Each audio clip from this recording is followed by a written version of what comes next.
Assalamualaikum warahmatullahi wabarakatuh. Salam sejahtera untuk semuanya. Saya Pak Ali dari Inside Chamber. Halaman 42 sekarang masuk 43 pembelajaran 6 ya. Nah, untuk pembahasan yang lain ini adalah playlistnya. Link dari playlist ini ada di kolom deskripsi. Oke, kita akan bahas. Di kegiatan olahraga hari ini kamu akan melanjutkan latihan silat. Setelah buka nanti kalian berdiskusi tentang globalisasi dan saling ketergantungan antar negara. Nah, sebelumnya kamu telah mempelajari keterampilan dasar kuda-kuda dalam silat dan mempraktikannya dalam kombinasi pola langkah. Sekarang kamu akan belajar 4 jenis keterampilan pasang. Sikap pasang merupakan komunikasi sikap kaki dan sikap tangan dengan kuda-kuda maupun tanpa kuda-kuda. Selalu disertai dengan kesiagaan mental dan indera secara total. Ya. Nah, ini adalah kemampuan pasang. Sikap pasang 1. Ya, oke. Amati gambar berikut, yakni sikap kuda-kuda tengah belakang dengan badan di tengah, posisi kaki depan dan belakang sejajar. Ya, sikap pasang tertutup, posisi kedua telapak tangan terbuka. Ya, di sini siap-siap untuk menyerang atau menahan serangan. Sikap pasang 2, yakni sikap pasang dengan kuda-kuda tengah, serong, sikap pasang tertutup dengan salah satu tangan mengepal. Wah.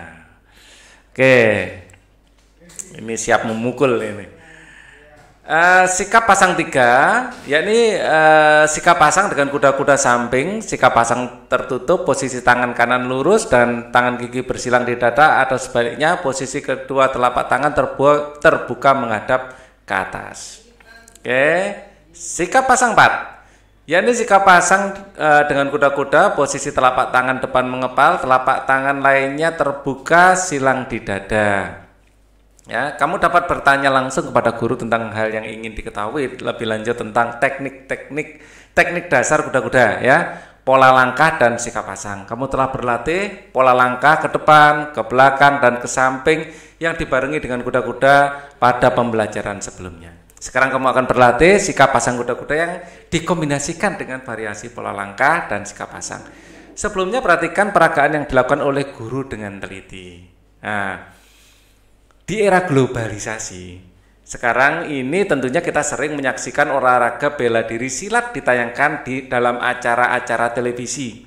Namun, terkadang listrik di rumah tiba-tiba mapet, ada maknya ya, tiba-tiba padam, atau yang biasa kita dengar mati lampu. Mati lampu sebenarnya bukan lampunya mati ya, listriknya yang tidak bisa mengalirkan energi lagi. Bagaimana hal tersebut bisa terjadi? Ya, amati gambar berikut dengan teliti dan baca teks eksplanasi di bawahnya.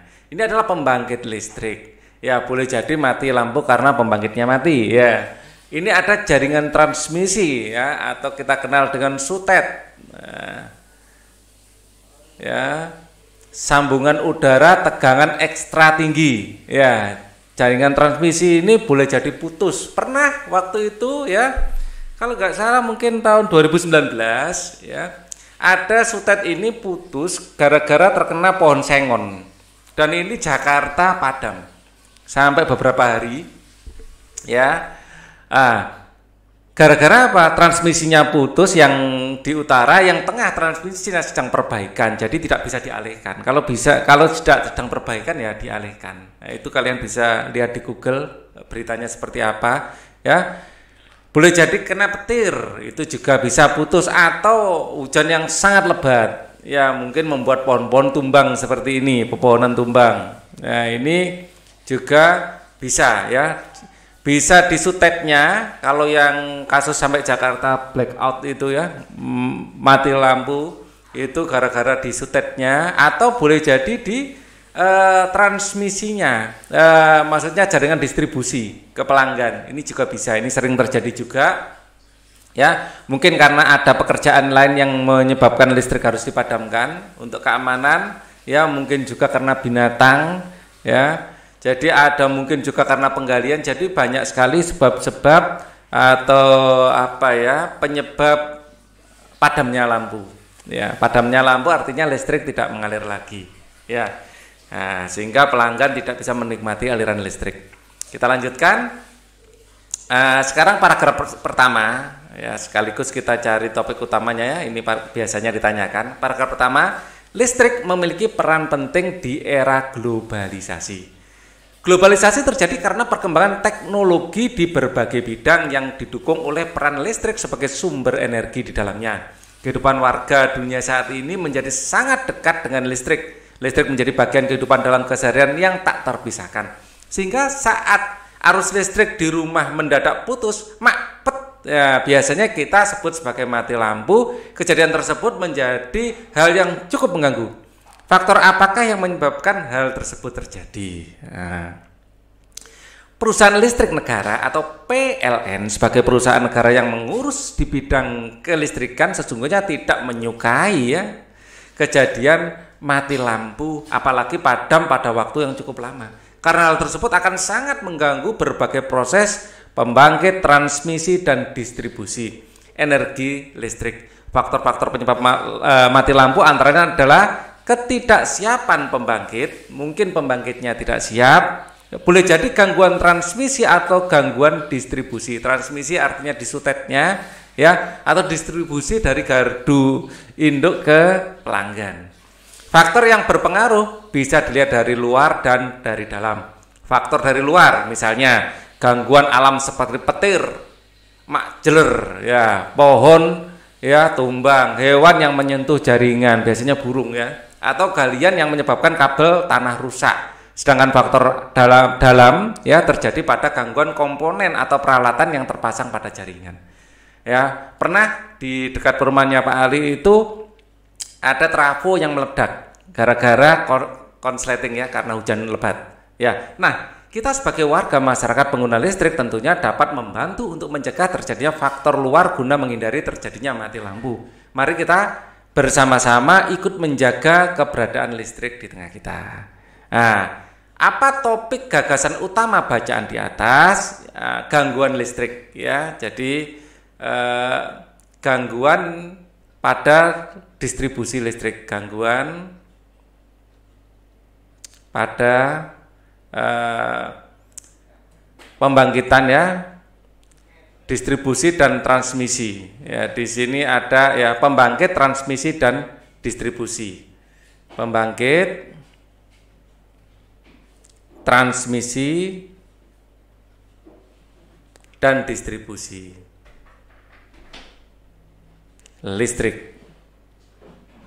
Ya, apa saja penyebab terputusnya aliran listrik dari stasiun pembangkit hingga ke rumah warga? Ada dua faktor, faktor luar dan faktor dalam. Ya, faktor luar dan faktor dalam. Kasih F ya, faktor. Kalian nulisnya jangan F ya, faktor gitu ya. Faktor luar antara lain petir, ya bisa hujan deras, pohon atau binatang. Ya, faktor dalam bisa komponen listrik dalam distribusi misalnya trafo ya, dan lain-lain. Ya, ini faktor dalam. Faktor dalam gangguan komponen dan peralatan yang terpasang pada jaringan. Ya, bagaimana cara mencegah mati lampu? Mencegah mati lampu yang bisa kita lakukan sebagai masyarakat ya, mencegah faktor luar dan faktor dalam terjadi. Semua faktor ya muncul. Faktor terganggunya aliran listrik muncul ya. Faktor terganggunya aliran listrik muncul. Jadi kita harus mencegah semua faktor terjadinya penghambat aliran listrik muncul ya. Terjadinya mati lampu muncul. Ya, kita menggunakan istilah mati lampu aja. Mati lampu ini istilah yang sudah umum ya. Diskusikan pernyataan tersebut bersama teman untuk mendapatkan jawaban yang lengkap. Ya, perhatikan penggunaan kosa kata baku dan efektif. Baku dan efektif. baku itu artinya sesuai dengan KBBI. KBBI, Kamus Besar Bahasa Indonesia. Efektif artinya ya hemat, ya, kalimatnya itu tidak terjadi pemborosan kata, ya. Halaman judul mati lampu, pernyataan umum. Halaman judul mati lampu, ya. Terus kemudian halaman 1, halaman 2 pernyataan umum paragraf 1, ya. Jadi kalimat-kalimat efektif apa yang ada di situ, ya. Nah, ini perhatikan penggunaan kata baku dan efektif ini maksudnya apa ini? Tiba-tiba ada pertanyaan seperti ini. Ya, coba kamu dapat membuat ilustrasi gambar sesuai dengan isi informasi pada setiap halamannya. Judul mati lampu. Ini disuruh ngapain ini? Kamu dapat membuat ilustrasi gambar sesuai dengan informasi pada setiap halamannya. Setelah selesai kamu saling menceritakan isi gambarmu pada temanmu. Ini diminta untuk topiknya kelihatannya, ya. Topiknya paragraf 1, topik utamanya. Ya, ada di sini tadi sudah saya garis bawahi, ya. Di sini listrik berperan, ya. Listrik berperan penting di era globalisasi. Ini paragraf 1.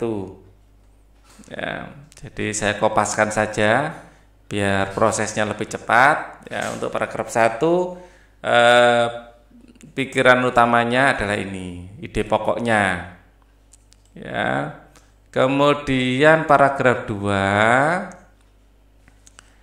Nah, ini. Perusahaan listrik negara sebagai perusahaan yang mengurus bidang listrikan sesungguhnya tidak menyukai kejadian mati lampu apalagi dalam cukup lama.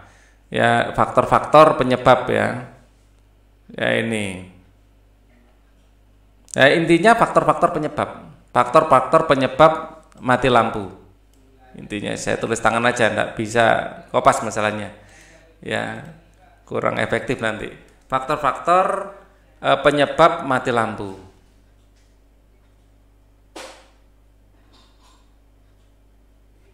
Penyebab ini halaman berapa? Paragraf 2, ya, benar, ya. Paragraf 1, 2-nya mana kok tiba-tiba? Paragraf 1, oh ini paragraf 2, betul. Faktor penyebab mati lampu. Ada 2, yaitu faktor dalam dan faktor luar.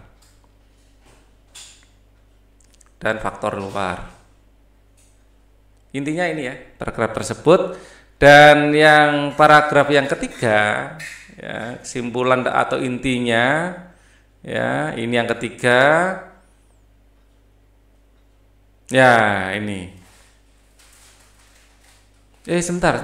Ini yang kedua, maaf. Makanya kok. Nah, ini yang ketiga, membantu, ya, guna menghindari terjadinya mati lampu. Masyarakat juga bisa membantu menghindari mati lampu. Ya. Ini paragraf 3 seharusnya, ya. Masyarakat bisa membantu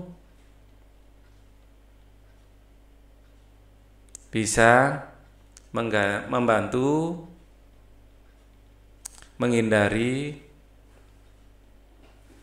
mati lampu. Ya, oke. Kamu dapat membuat ilustrasi gambar sesuai dengan isi informasi pada setiap halamannya. Setelah selesai, kamu dapat saling menceritakan isi gambar berserimu kepada teman-teman. Ya, kalian menggambar, ya, sesuai dengan paragraf 1 gambar yang cocok apa, kedua apa, gitu, ya. Di era globalisasi ini tentu saja kita perlu memiliki sikap percaya diri, PD, ya, self confidence. Meskipun kita tidak memiliki beragam benda elektronik, kita tetap harus percaya diri. Simaklah kisah berikut ini. Mainkan tag drama sederhana berikut di depan kelas. Lani adalah siswa kelas 5 SD Nusantara. Ia dikenal sebagai anak yang pintar dan rajin membaca. Ia juga rajin sekolah dan selalu menyelesaikan tugas sekolah tepat waktu.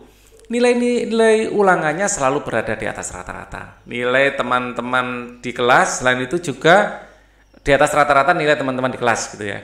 Selain itu, ia juga sangat ramah, ceria, dan suka membantu teman-teman yang mengalami kesulitan dalam mengerjakan tugas sekolah. Hingga suatu hari, Lani sedang memakan bekal sekolahnya di kantin sekolah. Benny datang mendekatinya. Ya, dimainkan ya, kayak main drama gitu. Benny, Lani, kuemu tampak enak. Sini, aku mau kuemu. Lani, ini setengahnya aja ya, karena aku lapar. Tadi pagi aku bangun kesiangan, jadi tidak sempat sarapan. Benny, sini bagi. Pokoknya kamu harus berikan kuemu. Lihat tuh, baju seragammu sangat kumal, sepatumu juga sobek. Berikan kuemu. Lani tertegun mendengar perkataan Benny. Ia baru menyadari bahwa dirinya memang hanya seorang anak miskin penjajah kue keliling. Ayahnya bekerja serabutan yang tidak menentu penghasilannya. Lani memandangi sepatunya yang tampak mulai menganga, juga seragam sekolahnya yang tidak lagi terlihat warna aslinya. Sejak hari itu Lani kemudian menjadi anak pemurung, tampak selalu sedih dan tidak lagi bersemangat untuk pergi ke sekolah. Nah, diskusikan pertanyaan berikut bersama teman dalam kelompok kecil. Bagaimana karakter tokoh Lani dan Benny? Lani, ya, karakter yang minder ya, menjadi karakter anak yang dari ekonomi pas-pasan,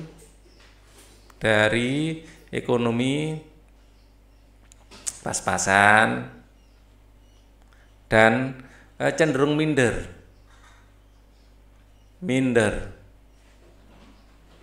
Sedangkan Benny, ini apa? Tuliskan jawabanmu berdasarkan ini di sini aja ya.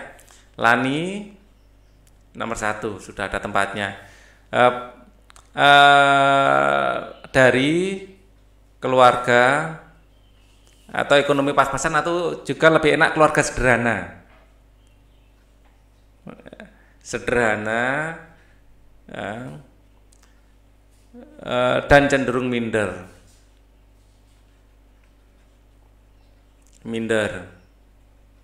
Ya, kalau Benny ini agak kasar anaknya ya. Pokoknya kamu harus berikan kuemu. Lihat tuh, baju seragammu sangat kumal, baju sepatumu sobek, tapi kok dia minta kue. Nah, untuk Benny karakternya memiliki karakter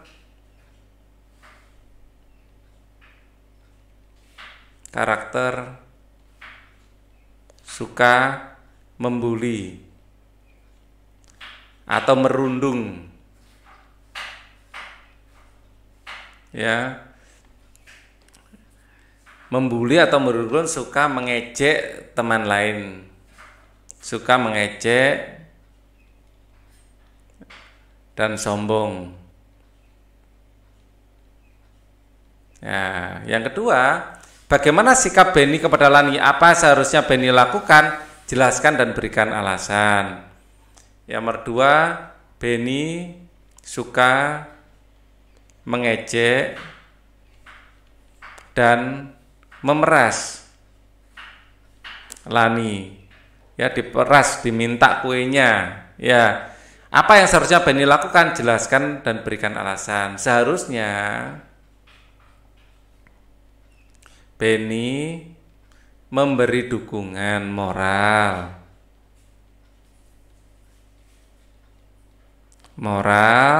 pada Lani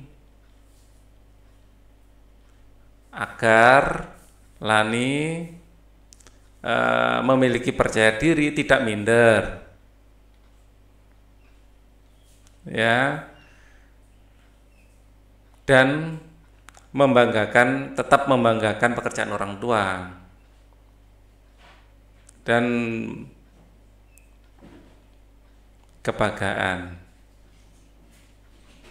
Apapun pekerjaan orang tua, asal itu pekerjaan yang halal, itu baik, harusnya kan gitu. Ya, bagaimana sikap Benny menghinanya? Apa yang sebaiknya Benny lakukan? Jelaskan dan berikan alasan. Benny tidak seharusnya menghina Lani. Ya, tidak seharusnya tidak menghina Lani, ya, gitu lebih enak. Benny seharusnya tidak menghina Lani. Ya. Justru Beni harus membesarkan hati Lani.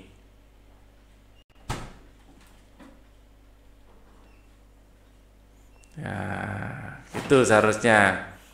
Oke, kita diciptakan Tuhan Yang Maha Esa dengan segala kelebihan dan kekurangannya, dengan bakat serta potensi yang berbeda-beda. Perbedaan kemampuan, perbedaan ekonomi tersebut hendaknya kita tidak menjadi sumber perpecahan. Perbedaan tersebut juga tidak perlu mempengaruhi rasa percaya diri.